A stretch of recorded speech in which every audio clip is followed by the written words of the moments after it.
মঞ্চে উপবিষ্ট হবেন আজকের অনুষ্ঠানের মাননীয় অতিথিদের আরো একবার আজকের এই অক্সিজেন পার্কের শুভ উদ্বোধনী অনুষ্ঠানে অভিনন্দন এবং সুস্বাগত।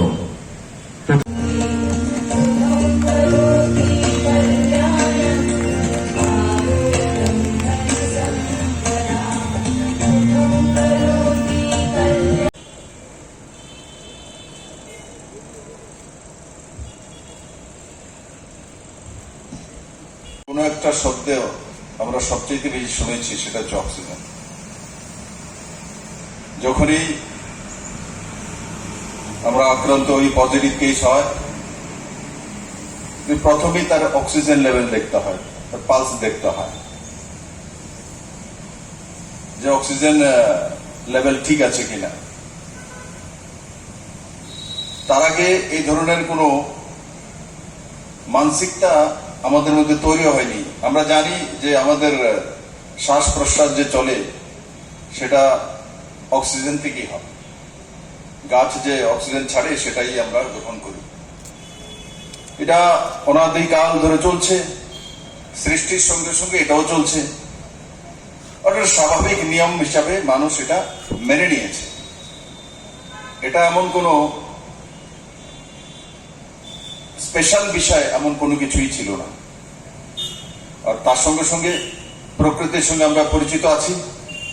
ত্রিপুরার প্রায় 78% এরিয়া বনভূমি। তো স্বাভাবিকভাবে আমরা এমনিতেও অক্সিজেন দাতা স্টেটে আসি, বাজেটও আমাদের কিছু টাকা বেশি পাই এই অক্সিজেন আমরা দেই বলে। তো স্বাভাবিকভাবে অক্সিজেনের জন্য ত্রিপুরাতে সমস্যা এটা কোনোদিনই আমাদের সামনে আসেনি।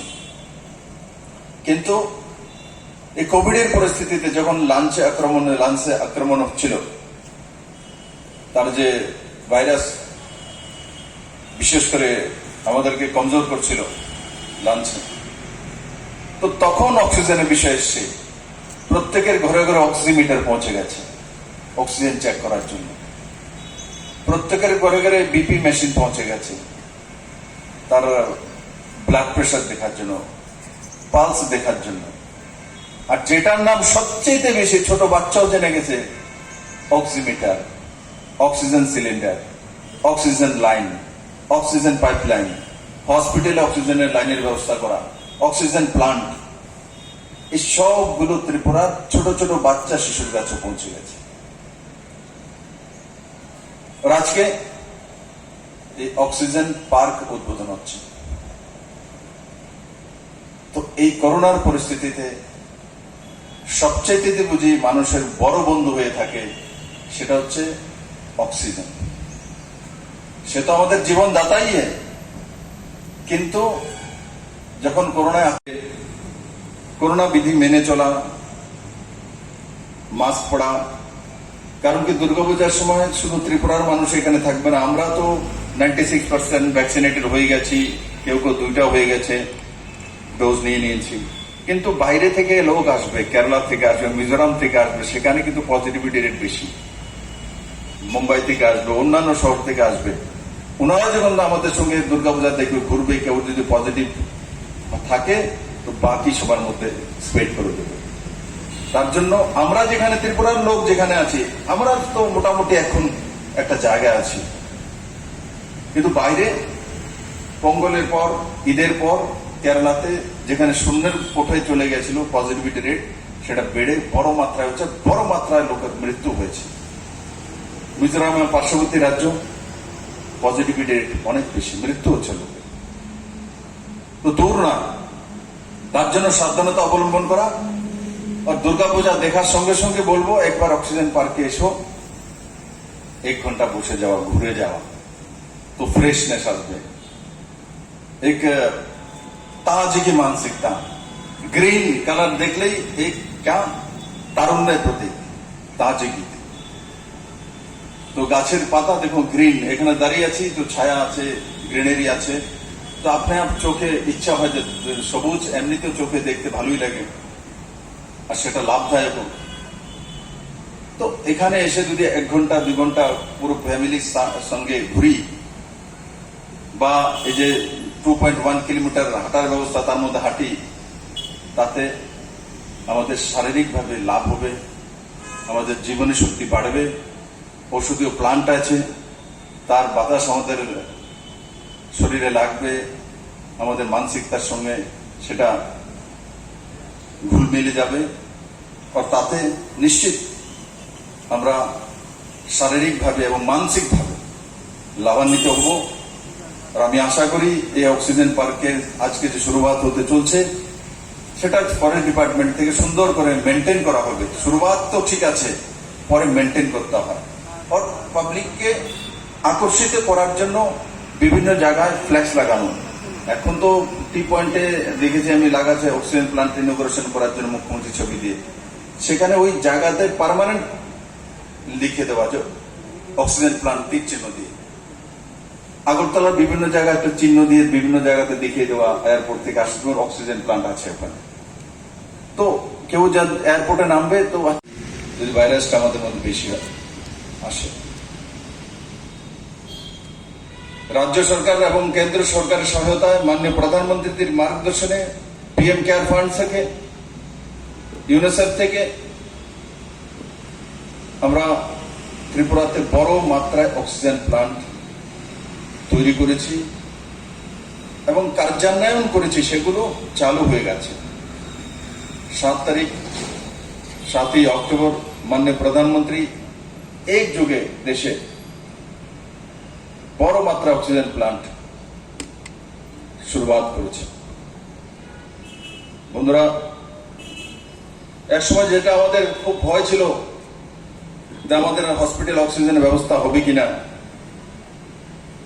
আজকে ত্রিপুরাতে ডিস্ট্রিক্টগুলোর মধ্যে, ডিস্ট্রিক্ট হসপিটালের মধ্যেও অক্সিজেন প্লান্ট হয়ে গেছে। আগে মাত্র 2টি প্লান্ট ছিল, তাও ছোট, একটা 900 আর একটা 300-400 কাছে, 1200 কাছাকাছি পার মিনিট যে তার অক্সিজেন তৈরি করার ক্ষমতা লিটারে। আর আজকে সেটা বড় মাত্রায় পৌঁছে গেছে এবং ডিস্ট্রিক্ট লেভেলে পৌঁছে গেছে। এবং যেখানে অক্সিজেন প্লান্ট নেই মহকুমা হসপিটালে, এমনকি সিএসসিতেও, সেখানে oxygen cylinder, A category cylinder, D category cylinder, সেগুলো পর্যাপ্ত আমরা পৌঁছে দিয়েছি। আর এক সময় ত্রিপুরাতে অক্সিজেন সিলিন্ডারের জন্য ক্রাই উঠত যে অক্সিজেন নেই, অক্সিজেন সিলিন্ডার নেই। আজকে আমরা কৃত্রিম ভাবে এই করোনা মোকাবেলা করার জন্য অক্সিজেনের ব্যবস্থা করতে সক্ষম হয়েছি। আর প্রাকৃতিক যে তার ক্ষমতা, তাকেও সামনে রেখে আজকে ফরেস্ট ডিপার্টমেন্টের মাধ্যমে এই অক্সিজেন পার্ক আজকে আমরা ইনগ্রেশন করেছি। এই যে পরিস্থিতি, কোভিড পরিস্থিতিতে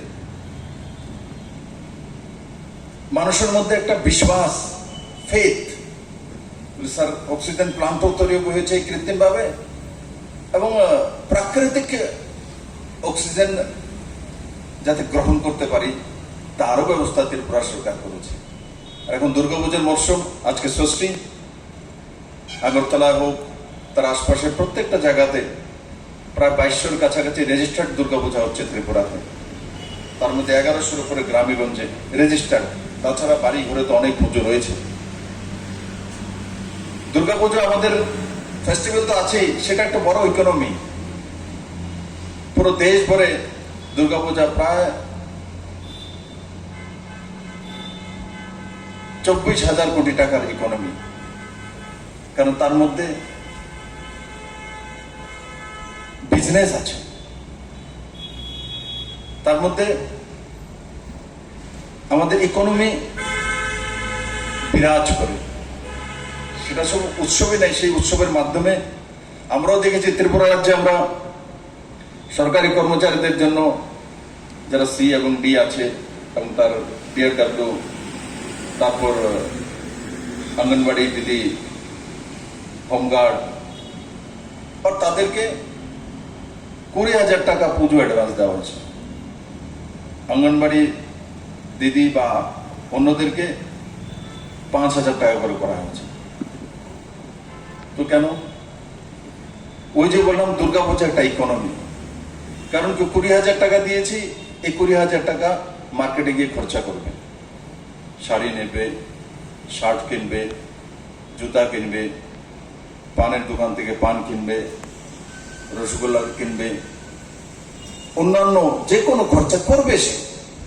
তো মার্কেটে রিক্সা চালক হোক, অটো চালক হোক, বাস চালক হোক, ছোট্ট দোকান হোক, রেশনের জেলেবির দোকান হোক, সব জায়গায় টাকাটা যায়। এমনিতে মনে হয় যে সরকারি কর্মচারীকে 20,000 টাকা অ্যাডভান্স দেওয়া হয়েছে। সরকারি কর্মচারীকে অ্যাডভান্সটা দেওয়ার কারণে বড় মাত্রায় ত্রিপুরা সরকারি কর্মচারী আছে, ওনারা যখন পুজোর সময় সেই টাকাটা খরচা করবেন, বাজারে আসবে, তখন অন্তিম ব্যক্তির কাছেও, অন্তদের পরিবার তার কাছেও সেটা পৌঁছবে কোনো না কোনো ভাবে। তো ওই দিশাতে যেটা আমি বললাম যে 24,000 কোটি টাকার ইকোনমি, সেটা দুর্গাপূজা। ওই কেন ইকোনমি হয় তার একটা উদাহরণ আমি তুলে ধরলাম। এক স্বতঃস্ফূর্ততা। আমি সঙ্গে সঙ্গে এই দুর্গাপূজা 2,20,00,000 টাকার বাজেট ছিল, তার মধ্যে 1,70,00,000 টাকা খরচা করা হয়েছে বিভিন্ন প্রকল্পে। প্রকল্পগুলির মধ্যে খোলা জিম আছে, জগিং করার জন্য 2.1 কিলোমিটার ব্যবস্থা আছে, তার মধ্যে ঔষধি গাছপালা রয়েছে, খেলাধুলার ব্যবস্থা রয়েছে শিশুদের জন্য, বিনোদনের ব্যবস্থা রয়েছে। আমাদের যে 19টি মূল ট্রাইব, তাদের কালচারকে এখানে তুলে ধরা হয়েছে। এবং আমার সামনে এখানে আমাদের ত্রিপুরার যে জীবজন্তু আছে, সে হর্নবিল হোক, এলিফেন্ট হোক, চশমাবাদর হোক, বাইসন হোক, যেগুলো আমাদের ত্রিপুরার প্রকৃতির সম্পদ, এগুলো উদ্ধার করা না। বন বেড়াল হোক, এগুলো আমরা তুলে ধরেছি। এগুলো আমাদের ত্রিপুরার প্রকৃতির নিজের সম্পদ। সিপাহী জলেদা জো আছে, সেখানে লয়নও আছে, টাইগারও আছে, কিন্তু এগুলো সবগুলো আমাদের ত্রিপুরা রাজ্যের নিজস্ব জন্তু নয় বা অ্যানিমেলস নয়। তাই বন্ধুরা, আমি আশা করি এই অক্সিজেন পার্ক হোক, আমাদের তার আগে আমরা স্মৃতিবন সূচনা করেছিলাম। স্মৃতিবন কি? স্মৃতিবনে আমাদের আত্মীয় স্বজন পরিজন তার যদি মৃত্যু হয়, আর তার নামে বৃক্ষরোপণ, আর তার সামনে তার নাম, পরিচয়, জন্ম আর মৃত্যু ডেট লিখে রাখা। কেন সেটা কনসেপ্ট? ডিফরেস্টেশন, তাকে রোকার জন্য। কারণ আমার বাবার নামে, আমার স্বর্গীয় বাবার নামে যখন আমি একটা গাছ লাগাবো, তার সামনে তার নাম লিখে দেব, তো যারা বনদস্যু আছে এরাও রাত্রিতে কাটার সময় যায়, তো দেখবে আরে স্যারের বাবার নামে গাছটা লাগিয়েছে। কমসে কম মানসিকতার মতো তো লাগবে এই গাছটা কাটার সময়, যেন স্বর্গীয় পিতাজির নামে গাছটা লাগানো হয়েছে, এটা আমি কিভাবে কাটবো। তো স্মৃতিবনের মাধ্যমে মানুষের সঙ্গে আত্মীয়তা সম্পর্ক তৈরি করে ফরেস্টেশন, এই দিশাতে ফরেস্ট ডিপার্টমেন্ট কাজ করেছে। ত্রিপুরার বিভিন্ন জায়গায় স্মৃতিবনের জন্য 8টি জায়গা, যেটা যতটা আমার খেয়াল আছে, 8টি জায়গায় স্মৃতিবনের নির্ধারণ করা হয়েছে। এবং তার সঙ্গে সঙ্গে এই অক্সিজেন পার্কের থেকে আসছে, যেদিকে তীর দিয়ে কিছু কিছু দূর পরে, আর অক্সিজেন প্লান্টের কিছু সুন্দর ফটোগ্রাফি করে দেওয়া, ডিজিটাল করে দেওয়া, তো মানুষ আকৃষ্ট এখানে আসবে। তাতে ফরেস্ট ডিপার্টমেন্টের বাণিজ্যও বাড়বে, ইনকাম আসবে, ওর সঙ্গে সঙ্গে যারা আসবে তারা মানসিক শান্তি পাবে। তো ত্রিপুরায় গিয়েছিলাম, তো অক্সিজেন পার্কে 3 ঘন্টা ছিলাম পরিবারের সঙ্গে, ভালো লেগেছে। আর কাছে আশপাশে এখানে জানি না কি আছে, খাওয়া দাওয়ার ব্যবস্থা যাতে করতে পারে। 2-3 ঘন্টা কেউ প্রবাস করবে, তো কিছু না কিছু খেতে চাইবে, কিন্তু খাওয়া দাওয়া করার পর সেটা যাতে অর্গানিক বা সাফ সুতরা, অর্গানিক যদি নাও পেতে পারি, সাফ সুতরা খাওয়ার ব্যবস্থা। আর খেয়ে এখানে ওখানে যাতে না ফেলে কোনো কিছু, ক্লিন ইন্ডিয়া মোদিজি সেই দিকে নজর রাখতে হবে। বিভিন্ন জায়গায় ডাস্টবিন আর ভলেন্টিয়ারের ব্যবস্থা, গার্ডের ব্যবস্থা, যারা আসবে তাদেরকে অনার করা এবং ব্যবস্থিতভাবে থাকে তার উপরে নজর রাখা। কিছু কিছু জায়গায় সিসিটিভি ক্যামেরা যদি প্রয়োজন হয় লাগিয়ে দেওয়া আর তার মনিটরিং করা। এছাড়া সিসিটিভি লাগিয়ে দিয়েছি, দেখার কেউ নেই, পিসিসি বলেছে তো 1 মাস পরে খুঁজে বের করেছি। তার ক্যাপাসিটি করো, 7 দিনে শেষ হয়ে যায়, 1 মাস পর্যন্ত তা থাকে, সবগুলো মনিটরিং করা। তো এই ব্যবস্থাগুলো যদি আমরা করে নিতে পারি তাহলে এই অক্সিজেন প্ল্যান্ট বড় মাত্রায় ফরেস্ট ডিপার্টমেন্টকে মানে ত্রিপুরা সরকারকে এক রেভিনিউ দিতে পারে এবং সঙ্গে সঙ্গে যে অক্সিজেন আমাদের যে স্পন্দন শক্তি সে তো অতুলনীয়। নিশ্চিত এই কার্যক্রম ফরেস্ট ডিপার্টমেন্টের মাধ্যমে যে করা হয়েছে তার জন্য আমি সমস্ত কর্মীদেরকে, অফিসারদেরকে ধন্যবাদ জানাই।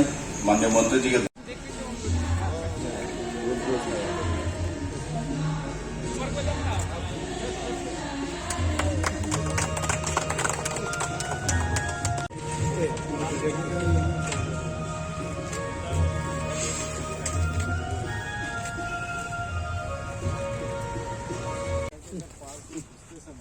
अगर आपको सुबह दिखाई दे तो पूरे चांस है टाइगर और बाकी एनिमल अच्छी तरह दिखाई देंगे। Subscribe to Tripura Info and press the bell icon so that you never miss any latest updates and news on Tripura.